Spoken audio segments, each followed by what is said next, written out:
Program makan siang dan susu gratis untuk pelajar se-Indonesia menjadi program andalan Prabowo Subianto dan Gibran Rakabuming Raka. Salah satu kunci keberhasilan program ini adalah ketersediaan bahan pangan dan sumber produksi pangannya. Tak hanya itu, program tersebut akan melibatkan sejumlah kementerian seperti Kementerian Pertanian, Kementerian Desa hingga Kementerian Kesehatan, serta Kementerian Pendidikan, sehingga membuka peluang dibentuknya Kemenko baru. Nah, untuk membahasnya sudah bersama saya melalui sambungan virtual Roni P. Sasmita, analis senior Indonesia Strategic and Economic Action Institution. Selamat pagi, Mas Roni.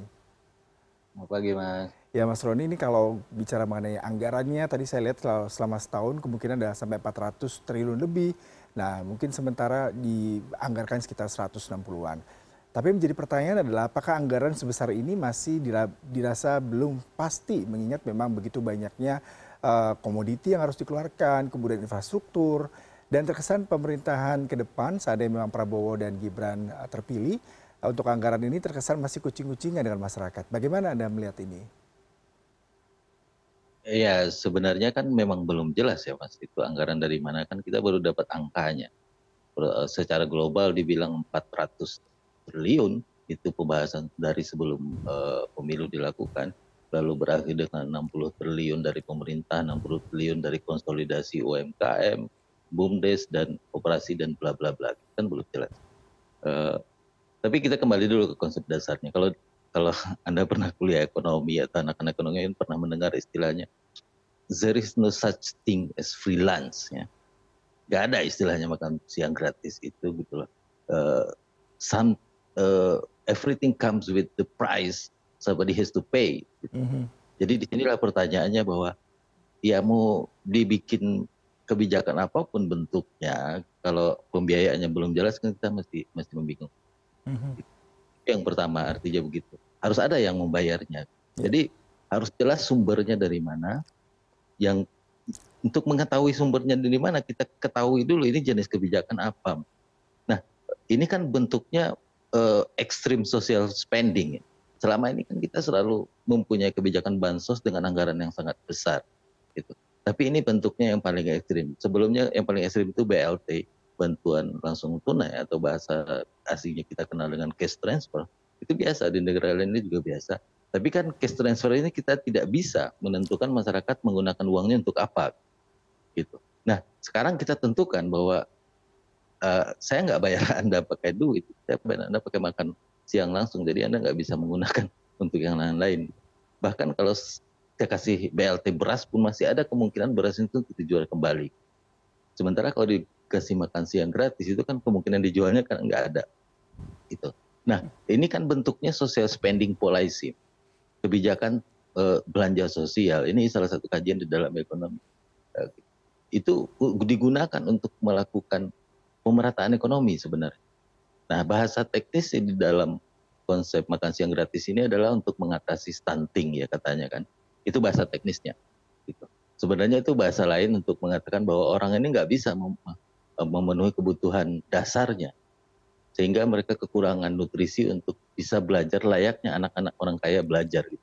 Sehingga kita berilah mereka insentif berupa makan siang gratis agar mereka memiliki nutrisi yang minimal sama lah dengan orang kaya yang bersekolah, gitu, sehingga mereka bisa menangkap pelajaran dengan sangat baik, menjalani kelas dengan fokus dan lain-lain. Karena kan Anda bisa bayangkan pendidikan sama kesehatan itu kan sangat berkaitan. Mhm.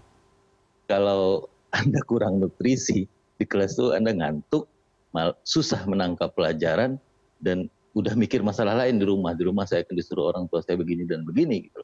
Sehingga beberapa negara melakukan itu dan hasilnya cukup bagus, seperti di Jepang misalkan, gitu ya. Hari ini juga banyak disorot orang. Beberapa negara di Skandinavia kayak Estonia, Latvia, termasuk Denmark itu ada kebijakan. Cuma masalahnya negara-negara ini penduduknya sedikit. Mhm.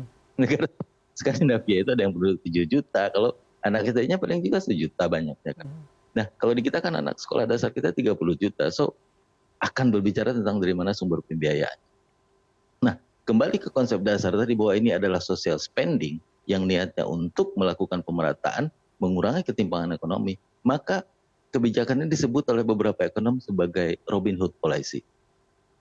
Kebijakan Robin Hood. Artinya apa? Harus diambil dari kelas atas untuk didistribusikan ke kelas bawah. Jadi you have to take the risk and give it to the poor. Benar nggak? Mengambil dari kelas atas, mengasih kepada orang yang membutuhkan. Itu opsi pertama. Opsi pertama. Contohnya misalkan gitu, naikkan misalkan corporate income tax, income pajak pendapatan perusahaan. Yang kedua, naikkan pajak pendapatan orang kaya. Misalkan orang kaya ini kita anggap 40% orang kaya teratas gitu. Yang ketiga, menaikkan pajak barang mewah. Karena orang kayaknya dapat duit, dia pasti belanja barang mewah yang biasanya tidak diproduksi di Indonesia gitu. Dia produksi di luar, dia beli Ferrari, dia beli tas Hermes, itu kan di luar semua. Kita pajak dengan tinggi. Yang ketiga, itu ada istilahnya namanya sintax. Kalau Anda pernah dengar, itu pajak dosa. Pajak dosa pernah dengar nggak? Iya. Jadi menaikkan cukai rokok itu kan dosa. Menaikkan pajak hiburan malam, menaikkan pajak dosa satu lagi itu pajak kerusakan lingkungan, termasuk juga di situ carbon tax dan lain-lain. Itu kan yang dilakukan oleh perusahaan yang merusak lingkungan, yang merugikan masyarakat banyak. Gitu. Yang terakhir itu boleh subsidi energi dicabut, boleh ya kalau memang subsidi energi di negara itu tinggi. Cuma masalahnya kalau saya hitung subsidi energi kita itu cuma 0,9% dari PDB, kecil. Jadi sebaiknya jangan berbicara itu dulu. Memang benar gitu. Dari hasil riset mengatakan bahwa penikmat dari subsidi energi ini adalah kelas menengah ke atas. Memang benar. Dan saya termasuk orang yang mendukung kalau memang masyarakat sudah siap, energi ini harusnya tidak ada subsidinya. Karena dengan berbagai macam subsidi ini hidup kita rasanya kayak pura-pura gitu loh. Jadi pendapatan kita itu tidak mewakili kemampuan kita untuk menjalankan ekonomi sehari-hari gitu. Jadi itu yang harus dijelaskan kepada masyarakat. Nah sampai hari ini walaupun di-cut menjadi 60 triliun gitu untuk tahun pertama, let's say 2025 katanya kan, kita kan belum tahu itu sumber dari mana. Gitu. Kita belum tahu itu sumber dari mana dan pemerintah sudah menyatakan bahwa itu 60 triliun. Saya diwawancara oleh wartawan CNN juga, Pak ini sebenarnya 60 triliun ini berasal dari 120 triliun Pak katanya. Yang 60 triliun lagi itu berasal dari konsolidasi UMKM, BUMDes dan koperasi. Dan ini konsep belum jelas Mas. Apa yang dimaksud dengan konsolidasi UMKM, koperasi dan BUMDes ini gitu lah. Karena kan itu angkanya 60 triliun. Artinya apa? Artinya bahwa anggaran itu mungkin namanya bukan untuk makan siang. Jadi anggaran negara itu akan dipakai untuk menambah anggaran desa berarti kan. Anggaran desa yang dipakai oleh desa untuk menambah anggaran BUMDes. Begitu juga dengan koperasi. Misalkan ada penambahan anggaran untuk Kementerian UMKM dan koperasi. Sehingga itu dijadikan subsidi kah bentuknya atau bantuan kah untuk UMKM dan sebagainya. Dan dipakai oleh UMKM untuk program itu. Artinya apa? Artinya akan diambil juga dari pajak negara gitu loh. Jadi ini yang belum jelas. Sementara yang 60 triliun lagi katanya sumbernya juga belum jelas dari mana. Saya dengar pidato Prabowo sebelum pemilihan umum, dia mengatakan bahwa anggaran pendidikan kita besar gitu, 20% dari APBN. Ya bisa diambil dari situ nggak salah. Berarti kan tidak ada sumber lain. Berarti ada program di Kementerian Pendidikan yang kita hilangkan, yang kita kurangi, kita pindahkan ke makan siang gratis. Oke, berarti tidak menambah secara nomenklatur, tidak menambah beban APBN kan. Ada lagi kebijakan bansos yang jumlahnya 496 triliun untuk tahun ini, tahun depan mungkin sekitar segitu juga. Kalau memang diambil dari situ berarti cuma sekedar utak-atik program ini dihilangkan diganti dengan program ini dan sebagainya. Itu aja. Nah itu kan belum jelas. Kalau anggarannya belum jelas, semestinya kita tidak berbicara ke Menko dulu. Itu dulu dijelaskan masyarakat dan lalu dijelaskan setelah itu teknisnya seperti apa gitu. Saya kasih contoh tahun 2019 awal itu pemerintah baru terbentuk, keluar namanya program Kartu Prakerja. Anda masih ingat ya, Prakerja itu anggaran pertamanya 20 triliun. Dan itu tuh teknisnya itu dikerjakan oleh salah satu direktur di bawah Kementerian Koordinasi Ekonomi kan kalau nggak salah saya namanya Direktur Eksekutif Pelaksanaan Kartu Prakerja. Level direktur itu justru masih di bawah levelnya dirjen kan. Itu di bawah dirjen baru direktur. Jadi masih jauh dari kementerian. Yang kedua, kalau dibikin kementerian juga ini agak jelas ini masa untuk satu program makan siang dan susu gratis saya bikin satu kementerian gitu. Sementara adanya di banyak kementerian. Kalau makan siang gratis itu untuk anak sekolah itu bagus. untuk anak sekolah. Karena apa? Memastikan bahwa anak sekolah itu memang hadir di sekolah dulu kan. Baru kita kasih makan siang gratis. Jadi kena dua-duanya. Dia hadir di kelas, dia mengikuti pendidikan, lalu dia dapat makanannya gitu. Itu lebih Iya. jelas cara kerjanya. Cuma kan yang melaksanakannya seperti apa? Saya balik lagi ke masalah kartu prakerja itu. Untuk satu orang dari kartu prakerja itu nilainya adalah 4,5 juta. Tapi yang untuk orangnya berapa? Yang untuk orangnya 600.000. 600.000. 3,5 jutanya lari ke perusahaan pengadaan materinya, baik perusahaan startup maupun mungkin Baik. BLA, BLK. Jadi itu yang bisa kita gambarkan bahwa program ini Ya. belum jelas dan harus dideliberasi lagi ke masyarakat seperti apa sampai jelas gitu, karena anggaran 1 triliun aja bisa dikorupsi orang, apalagi anggaran puluhan dan ratusan triliun. Makanya harus jelas. Ya, Mas Roni, Itu kalau aja Anda dulu Mas. katakan tadi belum jelasnya karena dari awal bagaimana alokasi, kemudian juga distribusi anggaran tersebut, apakah memang akan shifting.